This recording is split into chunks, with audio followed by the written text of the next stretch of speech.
There we go. Welcome, Exorcists, to this is probably going to be the Halloween edition of the Exorcists Within podcast because this is probably the last podcast I'll record before Halloween. And some of you may recognize the beautiful face of my guest, Julie. Hi. Hi.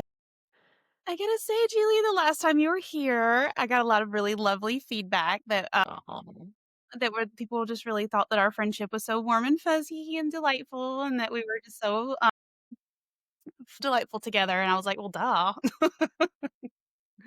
well, So, duh. That's duh. lovely. So we talked about coming and doing more podcasting. And I was like, hell yeah, whatever you want to do. It's really fun.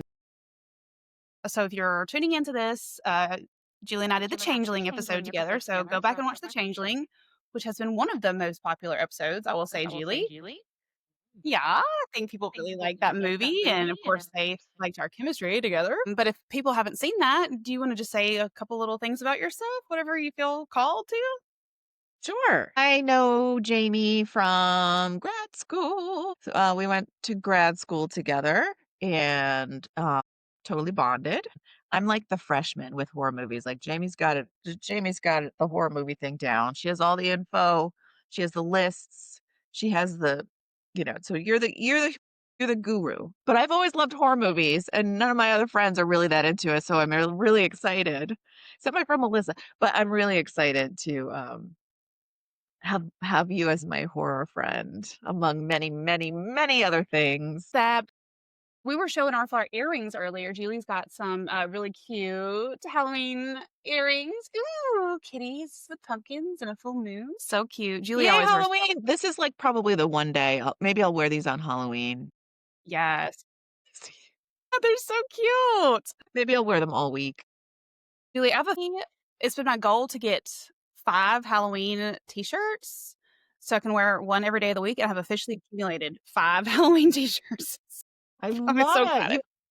You've got a lot of ghost t-shirts, which is totally the theme of today. Did you do that on Good purpose? segue. No, but good segue. In fact, all of my spooky t-shirts are ghost, and then my earrings are ghost.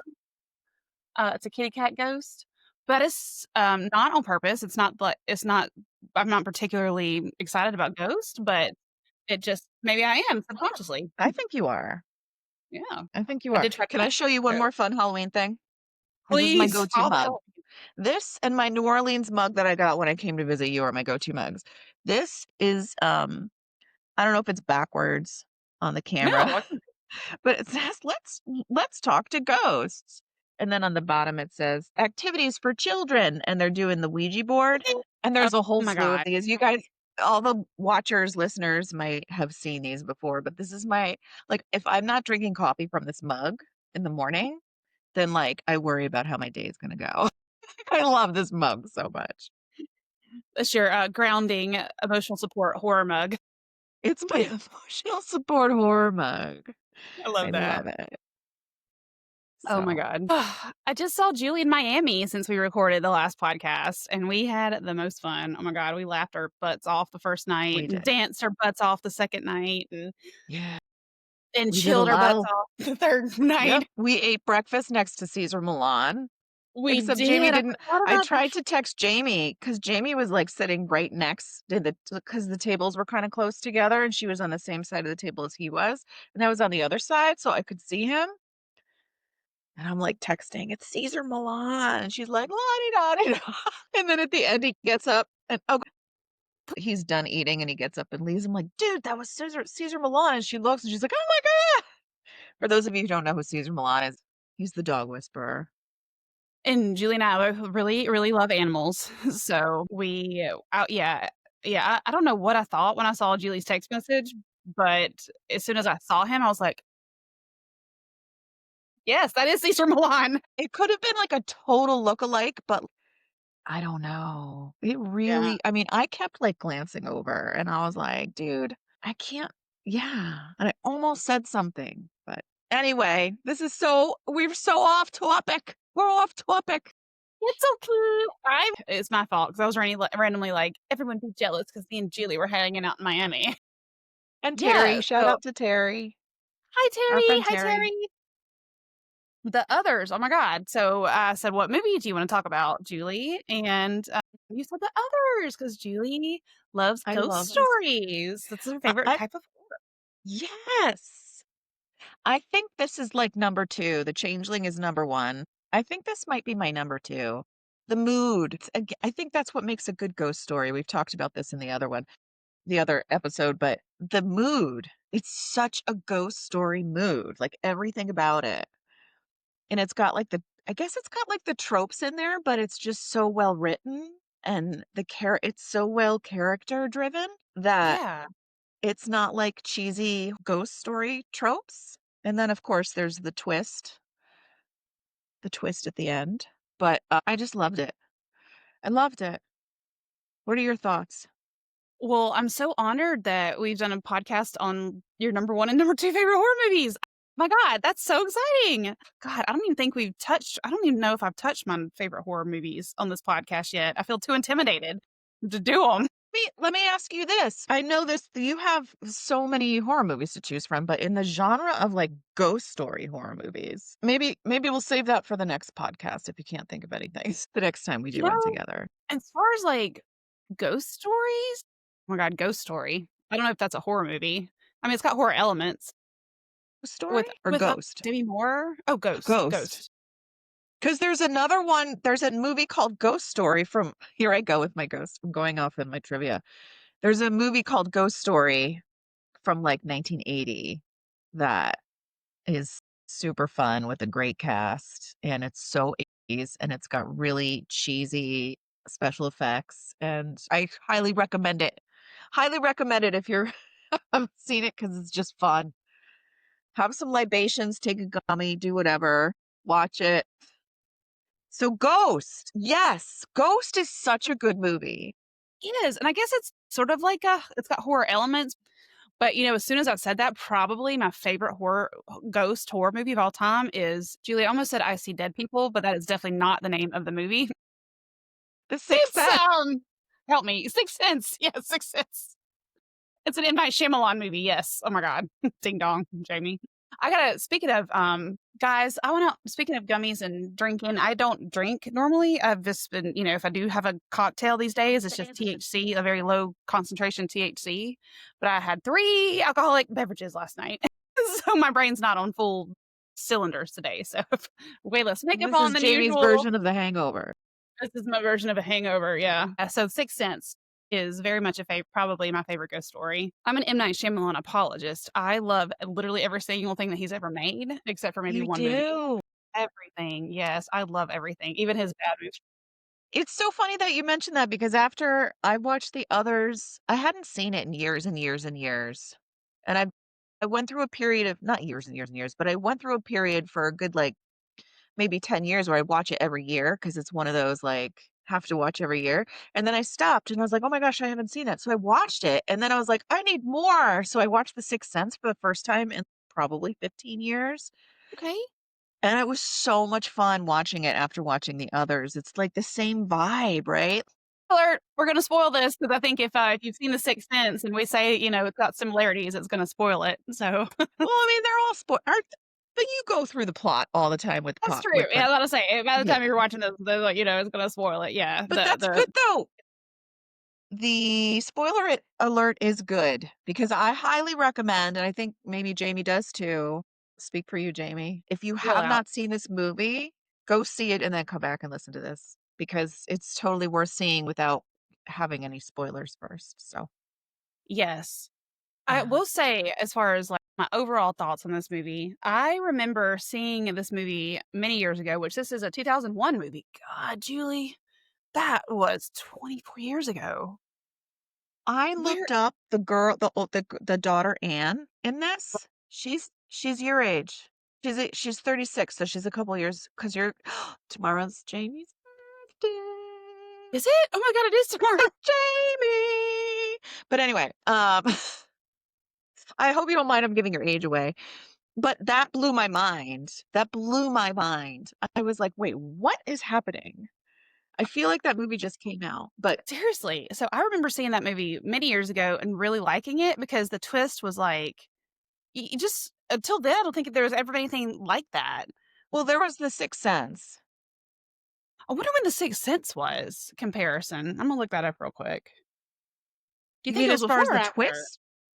Yeah, Sixth Sense. Oh, 1999. It was 2 years before. Yeah. Oh my god. So, yeah, like, the whole idea of the living haunting the dead?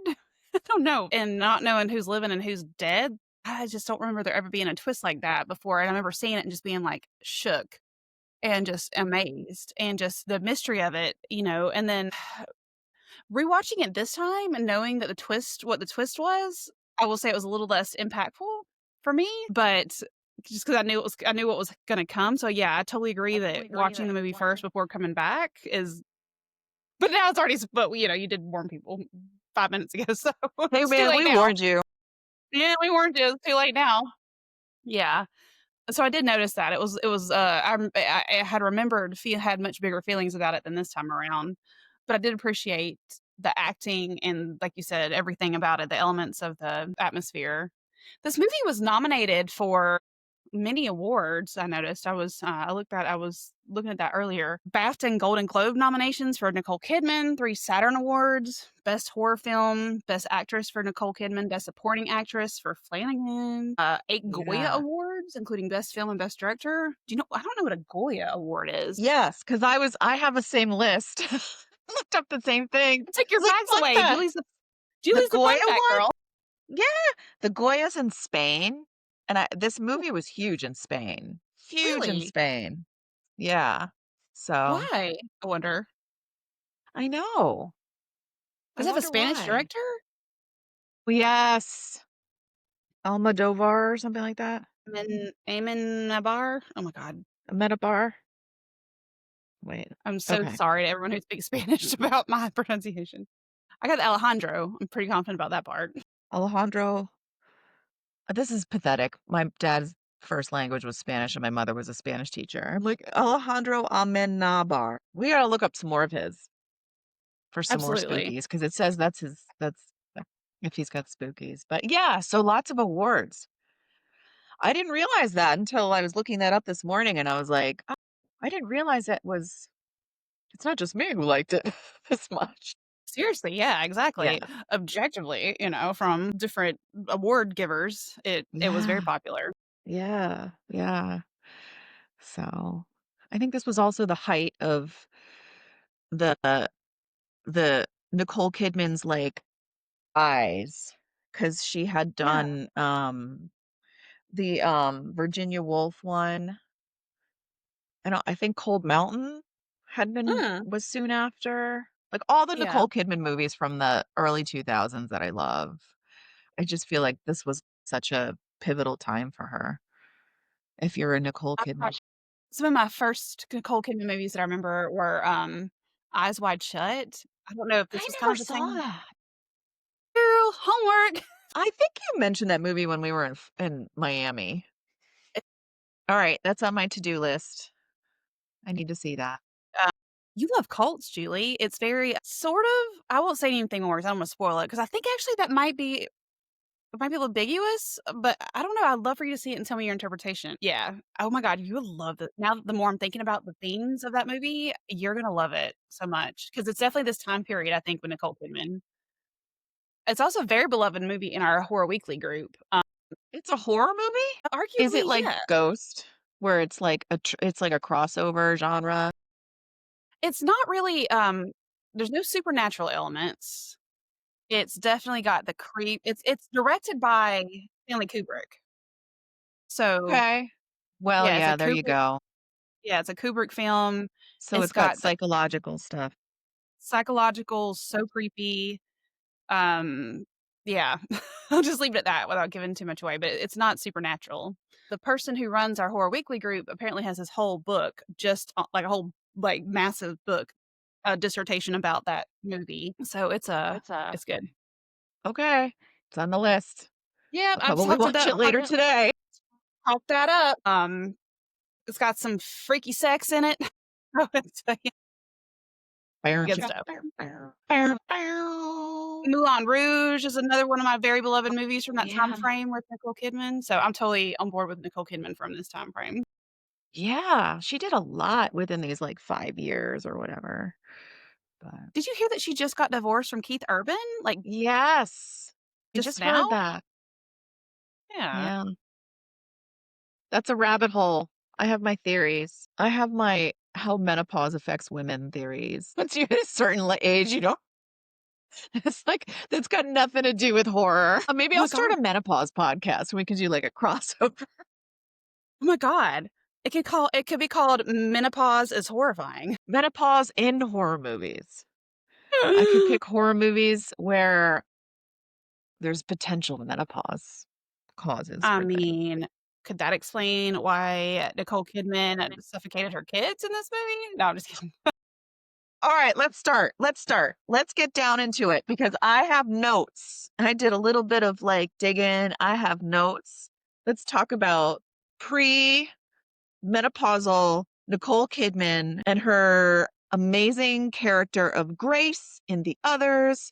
And she's just cuckoo for Cocoa Puffs. But what I love about this character and how she plays it is that like I couldn't stand her at first. Like she's not a night like she's not a warm fuzzy woman, but then you get little bits and pieces of the warm fuzzy her in there. At the beginning when she is doing that religious trauma thing with the fire and brimstone with those kids, Girl. I felt so bad for those kids. And the thing is it's 1945, right? That's how things kinda were back like, there was not the mental health awareness of how scaring the crap out of your kids by telling them they're gonna go to hell if they're not nice to Yeah. people or don't obey, or what are your thoughts on that? Well, I have a couple questions about that. Well, first of all, it's so interesting because I feel like the last few podcasts that I've done, like, everyone who watches my podcast is gonna think that I hate God or, like, I'm anti-religion, which maybe there are parts of me that like that or like that, but whatever, if it supports your life, makes you happy, that's totally fine, but for me, I totally resonate with that. Going to a church that was like, "If you don't follow Jesus," or, like, "You're not saved," or you gotta go out and make sure your loved ones are saved because if not, they're gonna spend an eternity in fire and suffering. That's horrifying.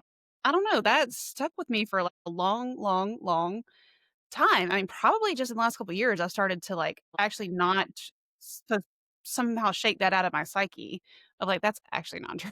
But, like, even as I tried so hard not to believe it, like, it's just hard to shake it out, but I feel like I'm finally there after many, many years. So I relate to that to some extent, for sure. I even asked Ryan, 'cause it seems like those kids were Catholic, just guessing by, carrying the rosary. By the communion or the communion dress that she was trying on that remember they said, um, were they told their dad when he came home, I don't remember if it was communion. I think it was communion, which is a Catholic thing, right? I don't know if any other religions have that, but yeah, it sounds like they were Catholic. Or is it Episcopalian is very much like Catholicism. It's got a lot of I the think you're same right. stuff, but so you have a lot of the like that really hit home for you. Especially Yeah. because a lot of your family and where you came from, they're still kind of wrapped up in that religious way of thinking. So I looked up some things on religious trauma. Ooh, Can I go over some of that stuff and see if you have any thoughts on it? absolutely, and I have some questions too, so I think, this is fascinating. This was for me, my biggest takeaway from this movie, so I could talk about this all day, so go The for it. religious trauma part? I'm so interested in Yeah. hearing what you have to say about it. What are your questions about Well, I the guess this is movie? a personal question, yeah, whatever you're comfortable talking about. I know how to ask Ryan because there was a part of the movie where, of course, she's giving them Bible lessons. I also love how the little girl was kinda challenging her mom all throughout the movie. Like, "I read the Bible that, I'm baptized, and so I'm not going to hell, or I'm not going to limbo." And then the little girl tells her mom, "Oh, I would just lie and tell them that, just so I wouldn't get" I don't know, I liked her. I loved her. Yeah, well, Ryan was raised Catholic, and there was one point in the movie where I think that she was punishing her kids, one of her kids, by, like, making them sit on the stairs and read the Bible for, like, days or something. It's like using the Bible itself as a punishment, and that I didn't exactly experience, but I was asking Ryan, him being raised Catholic, and I've heard stories about nuns, doing these, like, religious style punishments to kids, and Ryan did not experience that, so that was not something that specifically resonated with him, but I was, like, so curious to ask you if that you had any experience of that. My mother was I don't know if she would actually consider herself this, but I do with my knowledge and hindsight, and she was a total feminist. Like, she wasn't like a bra-burning hippie feminist or anything like that. We went to church, we went to the CCD classes, I didn't go to Catholic school, so I didn't experience any of the nun stuff, but she very much filtered out a lot of that. I mean, she made it more of a spirituality than a religion. It was more about, like, there was ritual, like, we would do some of the rituals, like the Advent wreath rituals and stuff like that, and then do the CCD classes, but it wasn't anything punitive that I experienced other than whatever is indoctrinated in me that I can't even think of right now. Do you know what I mean? Like, but I don't know, my dad just did his own thing. He didn't come to church with us. He is from Cuba. He has, like, Santerian cousins and stuff. So this whole being punished stuff, no. No. No, no, no, no, no. I'm glad that didn't, and I love the way your mom and dad sound awesome, and, you got that experience of being Catholic, but also that explains a lot about your spirituality too. I remember she would get, like, I think it was, like, monthly maybe.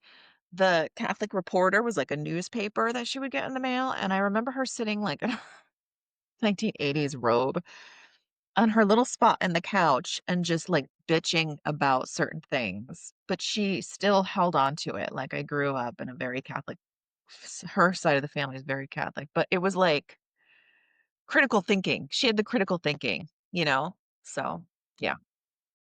Well, I remember one of the things that I'll never forget about learning in grad school that I think we maybe said at the onset of this podcast is that we went to grad school together, and Julie's a counselor, graduated recently and is in private practice. Is that religion, or not necessarily, I don't think it was necessarily religion, but spirituality is, a positive factor for recovery of mental illness, and so it can be a positive, like you said, of, like, having, like, a higher power or, like, structure, I think, with even in the confines of religion, but I think there's a limit to it. The Yeah. shame components that are introduced and the fear, those parts are not very serving. Yeah, there's so many positives to, like, a healthy religious community or spiritual community. Like, there's community, not feeling alone, there's so many positives, but on the flip side, which I actually have, like, a little list here.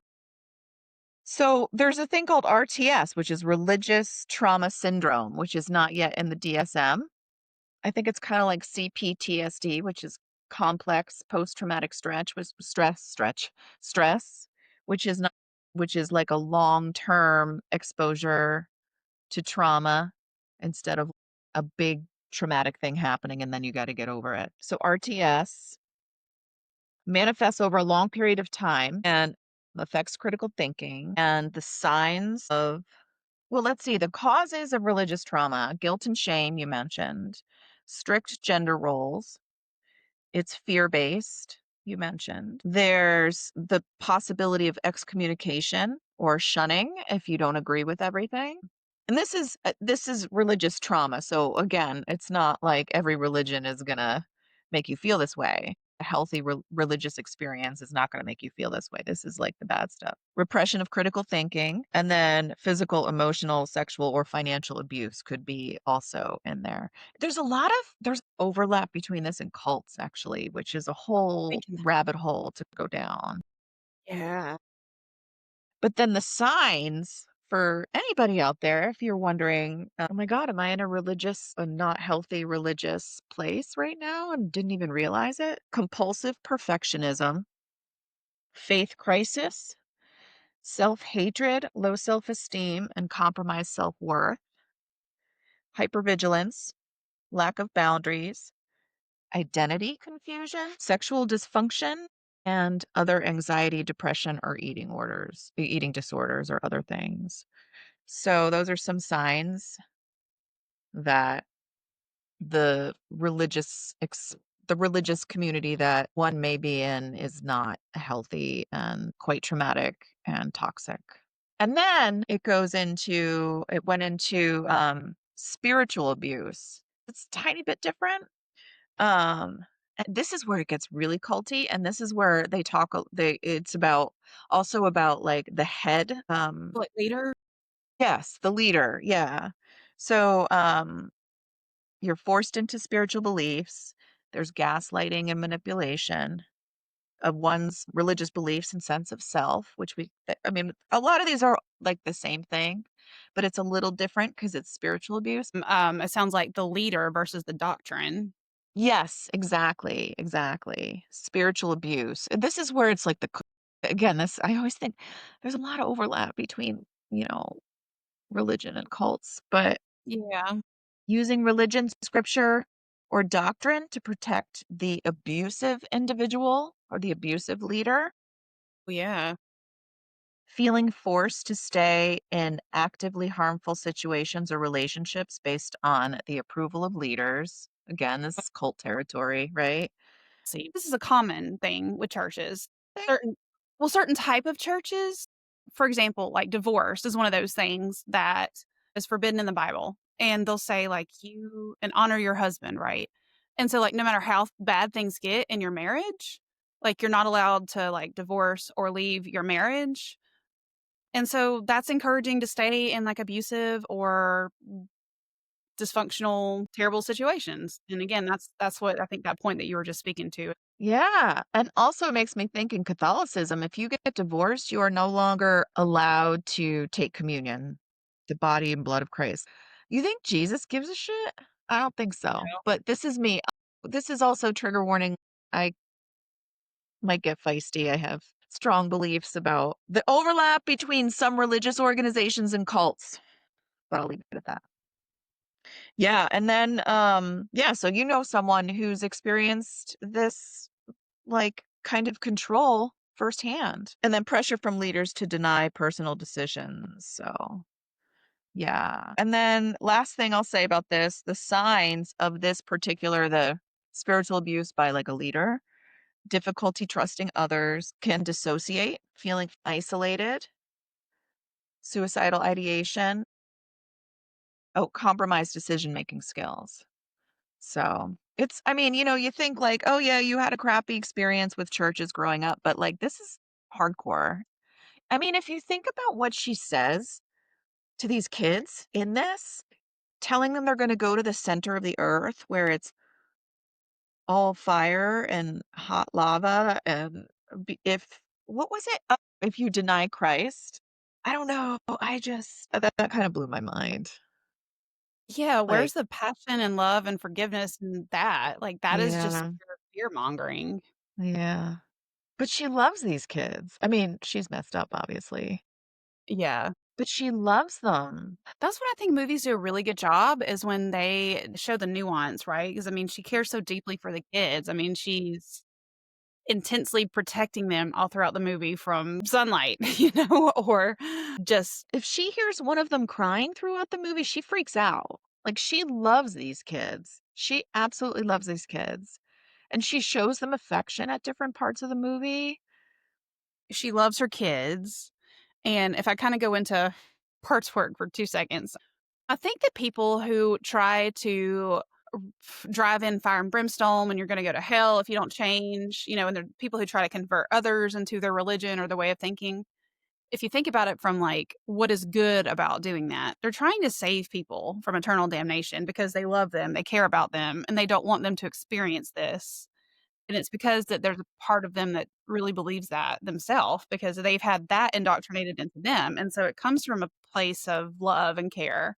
And so from that perspective, yeah, she's really fucking those kids up, but also she's doing it because she doesn't want them to go to hell. Yeah, exactly. Exactly. It kind of makes you think about the daughter, Anne. And I'm thinking about her headstrongness that you mentioned. she's feisty.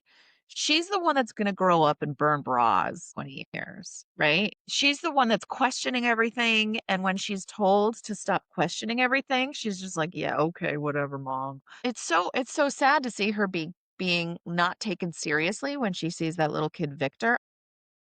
She sees the kid Victor, she's telling her mom, she's getting punished for telling the truth. She's not lying, but her mother doesn't believe her, and it's just parenting is so different back in 1945 versus what it is now. I mean, it's such an interesting study on parenting back then and what the things that we see now as like, wow, like that is bad. That was completely normal back in those days. And the gaslighting and punishing for not really believing or listening to your kid, like just I don't have a point. I always said that, like, if I did have kids and they told me that something fucked up was happening, I'm gonna believe them because I've seen too many horror movies. Yeah. I've always promised Ryan, like, "Ryan, if you start telling me that you're getting possessed or you're seeing shit, I'm gonna believe you because I've seen too many horror movies and you still believe me." We're gonna investigate. We're gonna be curious about it, right? To refer to our, Newkirk friends is we're gonna show up with some curiosity over And that's fear. another thing the Newkirks talk about is if you tell your kids what Nicole Kidman told her Anne, you're teaching them to shut off their curiosity, Yeah, basically, or their experiences, or in the future, you're teaching them to not be open. Whereas if you do listen and you do say, "Oh, maybe there is a monster under your bed. Let's investigate," even if there's not. First of all, who knows? Maybe there is something going on in the house, like under the bed at night. But even if there's not, you're teaching the kid, "Oh, this is what it feels like to be heard. Oh, I have an ally. Oh, I can investigate. Oh, I can be curious instead of scared." You know what I mean? we know this as therapists, and just to, not get too specific or anything, a lot of our work is just to let people be heard. I mean, there's so much power in that. It starts at childhood. Yeah. We don't get that very much. Exactly. Denial movie. The first thing I wrote down on my notes was denial, like hardcore denial. My God. I love the well, okay, before we go into denial, I think you said you maybe had some other stuff to talk about Uh, religious trauma or I just went down a rabbit hole of maternal. The word for killing a mother killing her children is maternal filicide. I just had some fun facts because it was just kind of interesting because I never really the reasons. There's 5 different motives that I read a study. There was a study that I found. It's from Julie, the thank you World for preparing. Psychology Journal. You What's did so that? much work. You did so much work for this. Thank you. No, I really didn't. I did this in my pajamas this morning while watching Oh, the I I'm really so impressed. didn't. From the World Psychology Journal, that there were 5 motives that they found and research has found for mothers killing their children. The first one is altruistic filicide. I don't know if I'm saying that right. Filicide? Altruistic, and this is where the mother kills them out of love, like they're trying to, like, keep them. I guess one example would be some reason the Holocaust comes to mind and the Nazis are coming and do you know what I mean? Like it's It's out literally of what I was thinking. I feel like I've seen that in a movie or read that in a book or something where mother yeah, yeah, to save children from worse deaths, like right. they And yeah. I mean, the mother could be having a psychotic break and there could be no danger in reality, but she thinks there's danger for their child and then they're gonna, so that might come from psychosis also as opposed to like legit. I'm no expert. I have no idea what I'm talking about. That's going down a few things that I read, but Yeah, no, it's interesting you're bringing yeah. the study to the table. Yeah. And then acute psychotic filicide, where there's no motive. That's just a total psychotic break where there's no apparent motive. Wow. Fatal maltreatment filicide, which is like Munchausen's by proxy. Shout out again to the Sixth Sense, which brought a lot of knowledge about Munchausen's by proxy. Do you remember Yes. that? Yeah. Yes. Was Yeah. this was the girl who was throwing up the pea soup in the her character? It's been so long since I saw that. She was putting something in the soup. She was putting, like, poison in the soup. Yes. Yeah, there was Soup with Misha Barton, right? Misha that was, like, Misha Barton's first Misha Barton, movie. She yes, was that's the character I'm thinking about. yeah. Yeah, yeah, yeah. So, yeah, that one's like Munchausen by proxy, and then the 4th one is unwanted child filicide, where the child is a hindrance to the mother, and she doesn't wanna be bothered with being a mother, so she'll kill the kid. This is so dark, but it is a horror. It's called The Exorcists Within, so it's There's okay, so we're good. some It's the demons week of driving this. Halloween. And then the last one is spouse revenge filicide, where this is the most rare, and it's when the mother kills the kid to, hurt the father. So, Interesting. yeah. The unwanted kid one definitely screams Casey and Anthony to me. I don't know if you remember that case. The name sounds familiar. She was the young girl, Yeah. very pretty girl who she had a little girl, and then she was put on trial. She got off for it, but it was just everyone kind of really strongly feels like she did it. Like, it just doesn't make sense. I don't know. Anyways, Yeah, yeah. which is the one where there was no apparent motive? Number 2?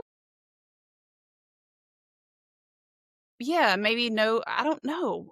Right off the top of my head, I can't think of a motive, but it could also be number 5 because she seemed to be extremely upset with her husband for going off to war, and, because there was that scene where she was just like his ghost came back in the house, and, she just really laid into him, and I was just very upset, so she could have taken that out on the kids, so I don't know, what do you think?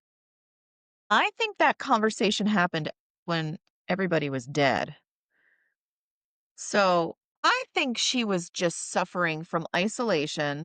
Yeah. I think she also at one point I was like, "Is she agoraphobic?" Because she said to the kids at one point, "You're not missing" when the little kid said, "We're missing so much," or something like that, and she is like, "You're not missing anything. You're best to stay here with your mother and father who love you. Don't go anywhere. You're not missing anything," kind of, and I was like, "That sounds agoraphobic to me." So I feel like with the isolation, agoraphobic, the wars going on, not knowing what happened to her husband, and then her own religious trauma maybe in there somewhere, Yeah. and, like, I feel like it's like something happened where she just broke, like a psychotic break. Like, she just Yeah. broke. Yeah. Like, a moment of, like, psychosis hit, and then she did that. But I do feel like I feel like there's a part of her that did do it out of love for the kids, like, she just thought she was saving the kids, maybe? In her psychosis? I don't know. Possibly. No, because she said that, like, they're allergic to light. She's clearly so I don't know if they were actually allergic to light or that was something to do with them being ghosts and not being able to be in the light. I feel like that was real when they were alive, and then when they didn't have allergic reaction, because I looked up that too, light sensitivity and stuff.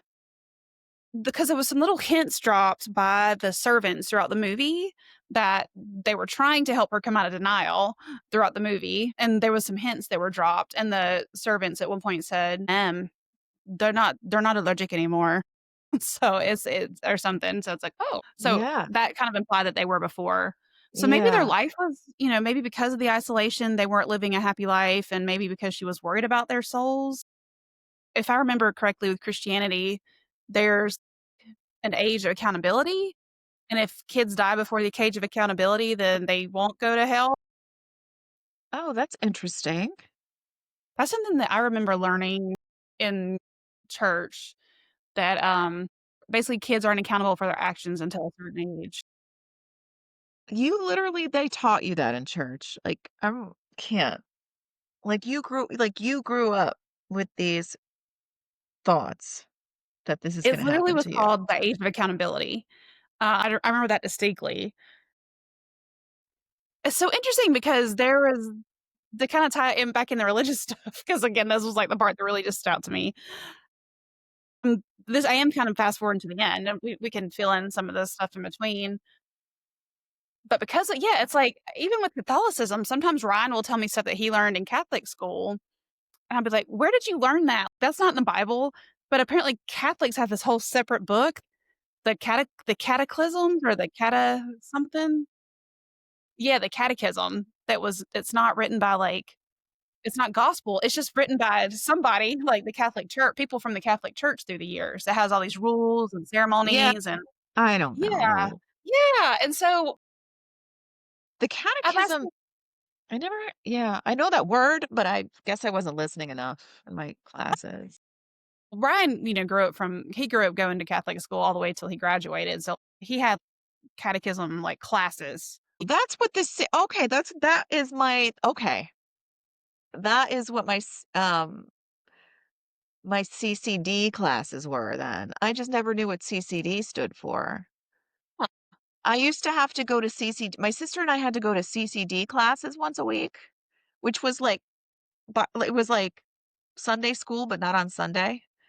I was like, Yep, you know what I mean? So it must have been yep. catechism classes, but I never knew what the CCD was. That's so funny. Yeah, maybe so. That's exactly And what it sounds because like. and because Ryan went to an actual Catholic school, then he had like that they went deep into that stuff. For me, it was just like once a week. I think it was a prerequisite to getting confirmed. You get confirmed when Yeah, you're 14. Maybe that's the age of accountability, yep, that sounds about right. accountability. But that's on your that's how you grew up. That's not a Catholic officially Catholic thing. That's what you learned in church, right? Yeah. Yeah. But yeah, so that's interesting because so you're like listening to Ryan and you're like, you guys made up like a whole other thing? Yeah, yeah, like, y'all made it this whole other thing. And it's interesting because at the very end of the movie, when the last lines of the movie, she's holding her kids, and they're like, "Are we in limbo? Or, like, when are we gonna go to limbo? Are we going to heaven? Are we going to hell? What's going on?" And this was, like, one of the most profound moments of the whole movie, and Nicole Kidman's like, "Well, sometimes we just don't have the answers," or something like that, and I was like, "Oh, that's right." And you think about her journey from the beginning where I mean, the opening credits is her telling the story, right? The Bible story. And Yep. her whole religious game completely changed by the end. That's so interesting. I did not think about that. Yeah. And at the end, she's like, well, we're dead. So, and we're not anywhere. We're still here. So I don't know anything anymore. It's like a spiritual Exactly. awakening almost, you know? Love that, yeah, like an awakening. There was even a part before that where she was starting to come around to finding out that they were dead, and the housekeepers were telling her, sometimes the dead walk amongst the living, and she was like, "No, the Bible said that that can't happen, like that it's separate worlds." And so she was so sure about all these things, and then at the end, it was like, "Actually, I don't know anything." I love Yeah. that because so much of what we're following is written by you know, you can say that's inspired by Jesus or inspired by the Holy Spirit and God, sure, but then you've got these other texts. It's like we're just making up stuff. I don't know where this stuff comes from. Yeah. Well, this is where patriarchy kicks in, right? Yep. But that's a whole other I know. podcast and rabbit hole to go Dude, I could down. just talk I could talk about I'm gonna have to change the name to like well, it's almost as if the name of the Exorcist Within has some kind of religious connotations. I know. Totally, right? That's funny. Yeah. Yeah. I loved the character of the 3, those 3, but, Mrs. Bertha Mills. Here's a fun fact, because because we did The Changeling. Mr. Tuttle Mr. Tuttle was the name of the, groundskeeper in The Changeling, and it No was also the way. name of the groundskeeper in this one, the I did others. not catch on to that. It's so silly, but it makes me excited to notice these things. Such a trivia. I should do, like, a trivia game, like, make up a trivia game or something just for You funsies, totally should. but Mr. Tuttle yeah. But I loved them. I thought they brought a little humor to the thing. And when you watch it for the first time and you don't know what's going on, they are so creepy, and then when you watch it the second, they're, like, allied, like, they're good.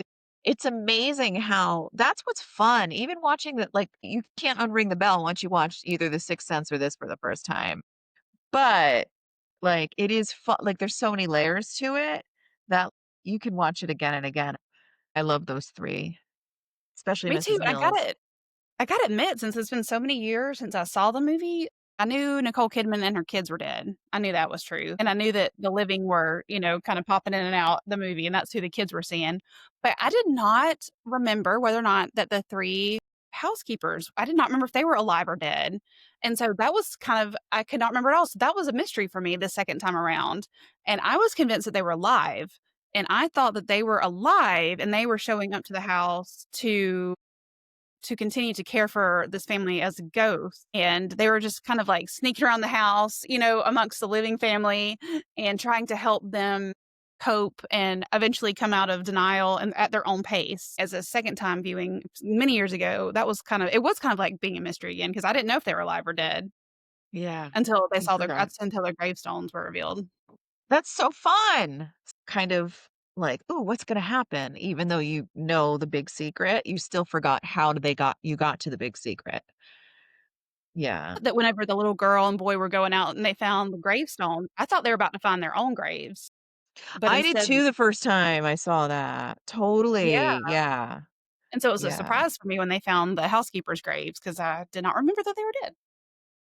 yeah, yeah. And then from, like, a mental health perspective, I just think that how slowly she was helping the mother come out of denial by just dropping the little hints off and on and just trying like, introduce these really small ideas about the living being amongst the dead and just, I forget, just other little hints that she was dropping along the way. And then eventually she's like, "Oh, no, things are escalating. We're gonna have to speed this up a little bit." Was such a from a mental She health got perspective. pissed. She did, She yeah, got because she was. pissed. She's like, Yeah, "Alright, fuck this." yeah, She which what was like, "I'm happens. not doing this anymore." Like, she's pissing me off. Yeah, it kinda went both ways, because when you try to move someone towards something a little too fast, they probably not gonna react too well, and that eventually is what happens with Nicole Kidman's character. She's like, "Oh, no, no, no, y'all get the fuck out of here." And then they were like, "Alright, well, alright then, I'm gonna hold that mirror right on up to your face then." Yeah. So from a mental health perspective, Mrs. Mills was like the therapist in a way, and Nicole's the client, and watching unconditional positive regard and let's follow the breadcrumbs and dropping clues, and it's like, I see this, but she doesn't see it herself, so how are we going to get her to see it? How are we going to get her to kind of figure herself out? And Yes. so then if you look at from that perspective, yeah, like what happened, like when do you get to the point as a therapist where you're like, oh my god, enough already?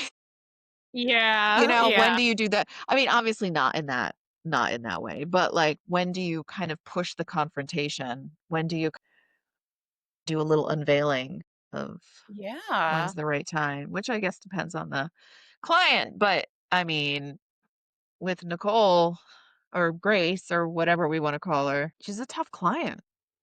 Yeah, But it's absolutely. interesting from the perspective of therapy. You start therapy, you get to know someone.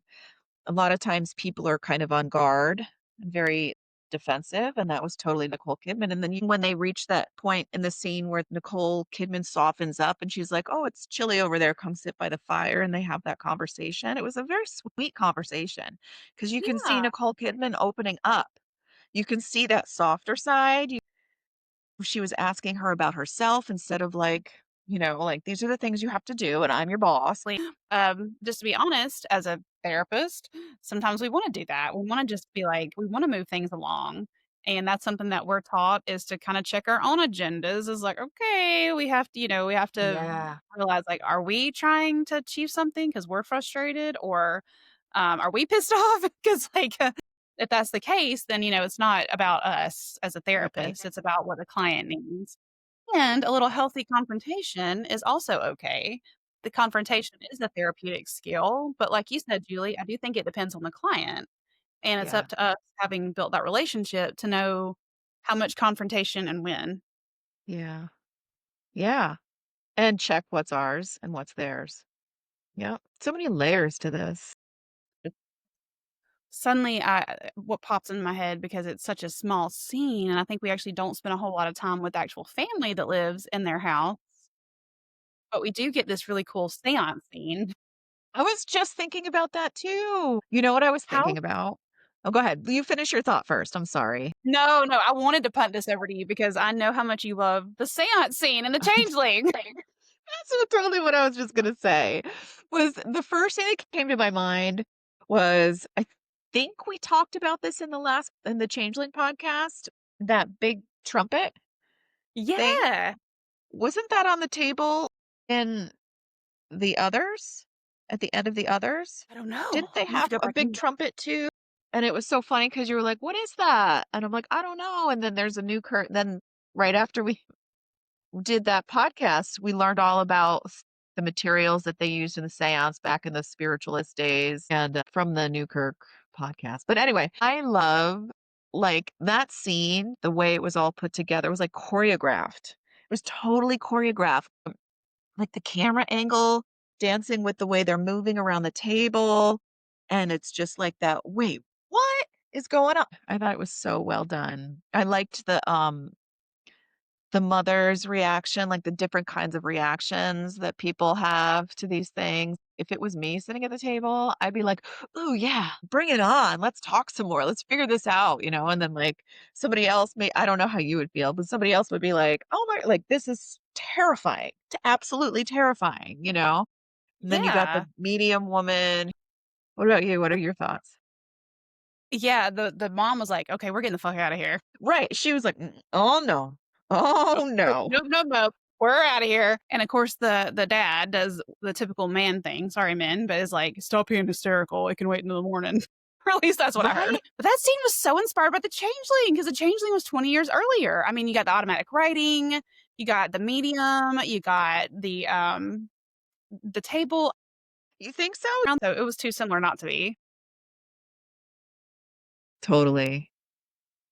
What is it? What's an equivalent? What's an equivalent to? Because I've just been thinking. So I just am so obsessed with your impersonation of. Are you the Goes good up. that gets killed by the good?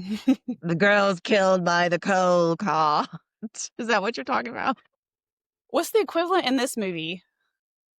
What did your mother do to you This is yours. You are the star of this one. What did your mother do to you? Ooh, I want to look it up now. to kill you?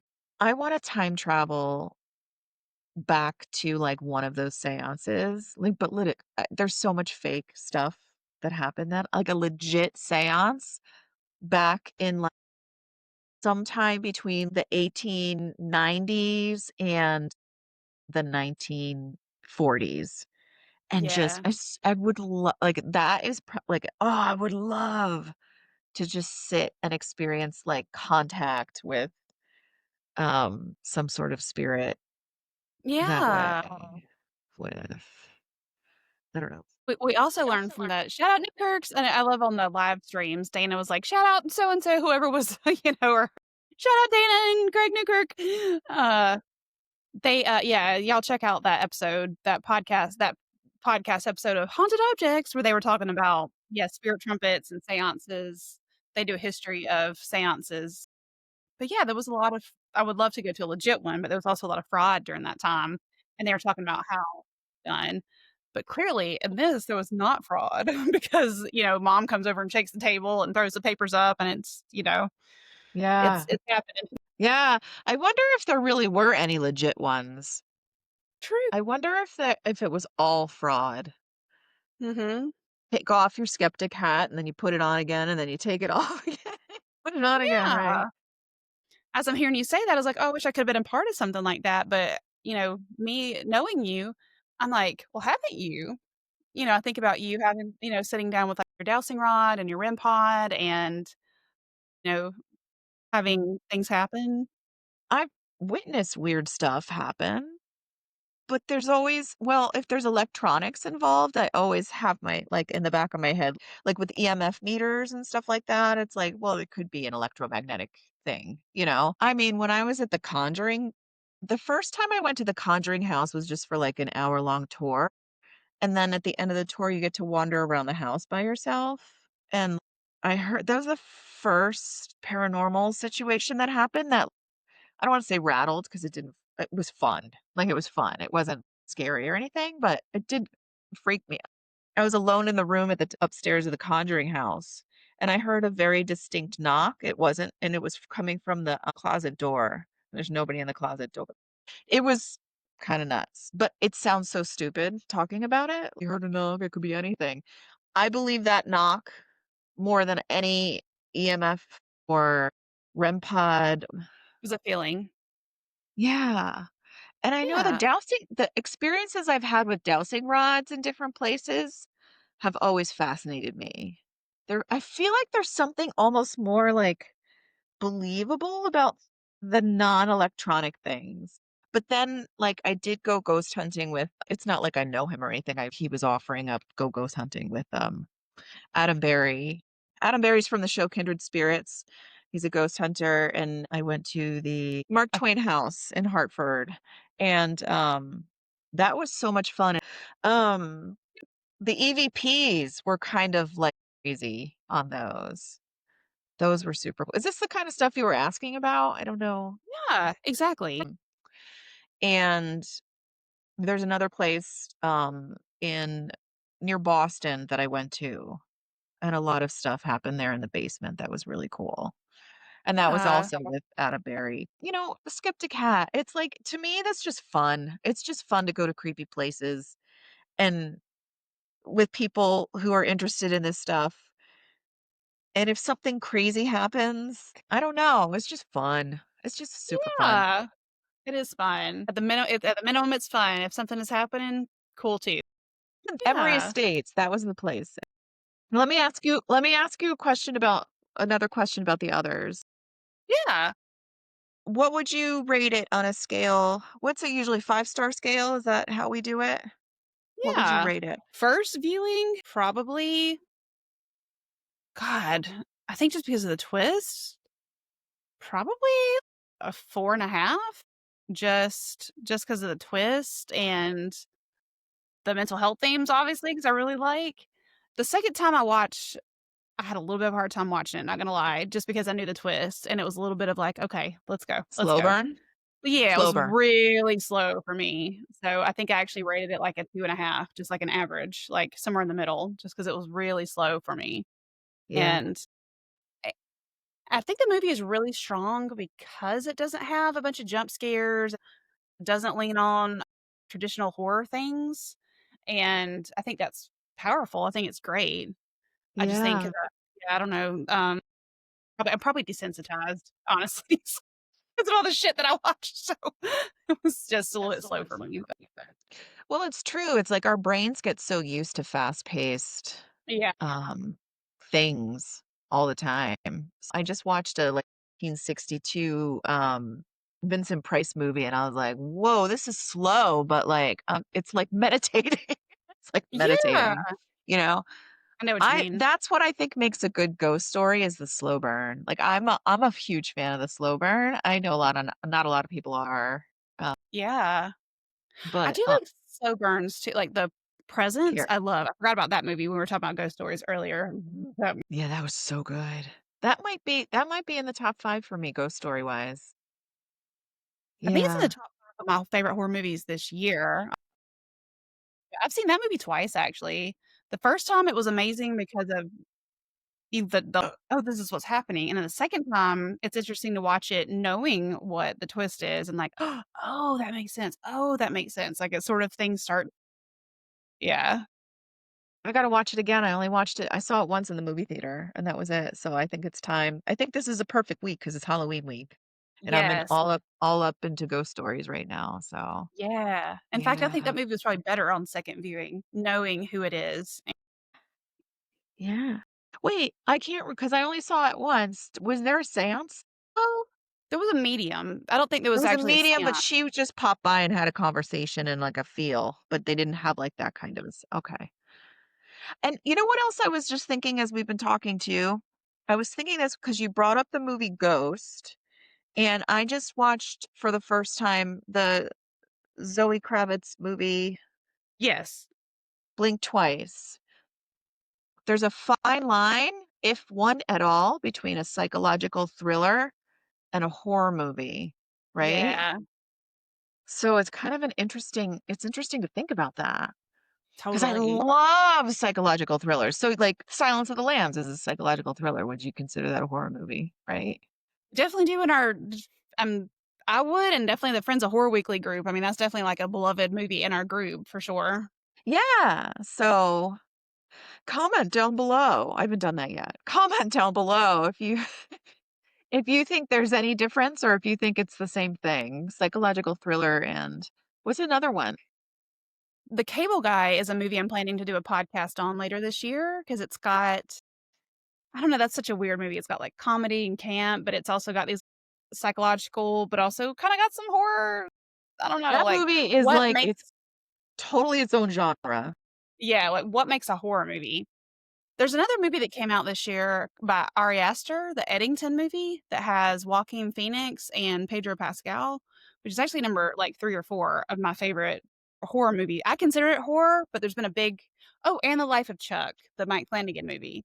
So those are 2 movies in the Line of Friends of Horror Weekly group that I'm in that are very much we do not agree if those are horror movies or not. I think for me, Eddington was a horror movie because I sat in the um, movie theater for 2 hours, just, like, nervous the whole time. And so to me, that made it a horror movie, but The Life of Chuck, I had the opposite reaction to. It had some fucked up shit in it, but, like, I felt happy. I don't know, I didn't feel disturbed by it or anything. Oh, I okay. think it I depends on haven't what seen either of those. Yeah.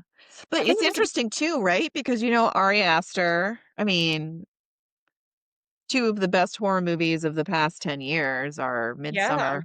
Right? He did Midsummer. Didn't he? Isn't he the one who did Midsummer and Hereditary? Yeah. And then Mike Flanagan. So 2 horror directors, so I don't know, like, I think it just kinda depends on how it impacts you personally. But, it's yeah, comment below. What's the difference in a psychological thriller and what makes horror horror to you? Best hangover day. And Tomorrow's your birthday. this is, like, the best way I could have started my day, Julie, with my bestie, and the day for my birthday, talking about horror movies with my best friend. Scorpio, baby. Yeah, baby. Oh, oh. Did we leave out anything major, Julie, before we kinda start moving towards closing? No. I don't think so. I just love this movie so much, and I look forward to look what's the ones you told me to watch. I look forward to it, and everybody, happy Halloween. We have the Ween. What is okay, what stars did you give the others? Oh, 5. 5 star I I loved figured. it. I loved it. I do. I can totally relate to the slow burn, but I'm a slow burn girl. And it's just spooky, spooky, ghosty, ghosty. Scorpio moon over here. So, 5 stars, baby. It makes sense. It was your favorite movie, and I'm so honored that you wanted to come on here and talk about your favorite oh movie. my God, I'm honored that you wanted me to come on here, or This that is so good. I'm you so excited. allowed me. Julie, you're welcome anytime. We could do this all day, every day, I whatever time. know. I know. Also, It's hi, kind of addictive. Shaylee. Shaylee watched our Changeling podcast earlier. Shaylee, hi. Shaylee might come on and do one with us. We might do a book We review. have something planned. We might be do a book review. We have that planned coming up here in a couple weeks. It's very exciting. So, Julie, I guess in the spirit of the podcast, what, demons have you exorcised today through the others or through, chatting about it today? I feel like my brain isn't working as fast as it normally does. And so I feel like there's a part of me, let's do IFS. There's a part of me that's like, oh, I want to go back and redo some of this stuff because my brain wasn't, I couldn't get from my head to my mouth. But I think the demon I exercise is that's que sera, sera, whatever, whatever. Radical self acceptance, whatever. I don't know. Is that too like therapy-ish of an answer? Oh, See, I'm doing it right now. Whatever. therapy podcast, Julie.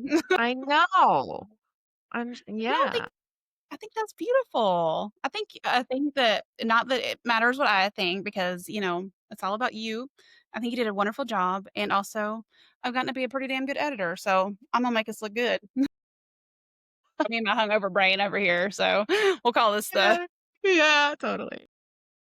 the demon of perfection. Julie's exercising the demon of perfectionism and, inviting in some radical acceptance, which I have learned so much about radical acceptance from you, Julie, and just self-love. I love it. I had to think about it for a second, but as I kinda, like, tuned into my own parts to see kind of what felt like coming up, I think what immediately just kinda surfaced was I think the more I felt a little bit guilty for on 2 different fronts. One front was continuing to what feels like bashing religion, because like, I know that a lot of people that listen to this are my friends and family that are very religious and are Christian. I'm like, "Okay," like, but this is my truth. I am just being very honest. This is my experience. These are my feelings. These are my thoughts, and that is okay. And so but that doesn't mean that their experience is not also okay for them as well. So just making that very clear. And so I'm exercising some of that guilt of being able to like share my truths out in the world, knowing that people are going to hear this, they're going to feel very different and maybe even offended by it. And simultaneously, I felt a little bit guilty for telling you that I gave your movie 2.5 stars. It was like a big part of me that was like feeling guilty about that. But also, I don't have to agree with people all the time. Or like, I didn't make the movie, act in the movie. That's why I love this stuff. I love like the differences in opinion and the difference of Yeah. taste and the difference of, and I love Yeah. that you are being vulnerable and unmasking. It's a really hard thing to do. Just naked with your beliefs and ideas with people out there that might not agree, and that's okay. And I think it's the most important thing that we can all share is we don't have to have the same religious, political, whatever beliefs. There's more overlap, and there's more overlap that we can focus on than any differences. And as long as we respect each other, it's all good. Frequently, Julie. Amen, sister. And I know being friends with you has definitely helped me to feel more and more comfortable being like, I don't agree with that, or I have a difference of opinion and not have to feel guilty about it. So goodbye, guilt for and goodbye perfectionism, at least for now. And guilt and perfectionism through having this conversation. Amazing. So okay, bye. Thanks for listening.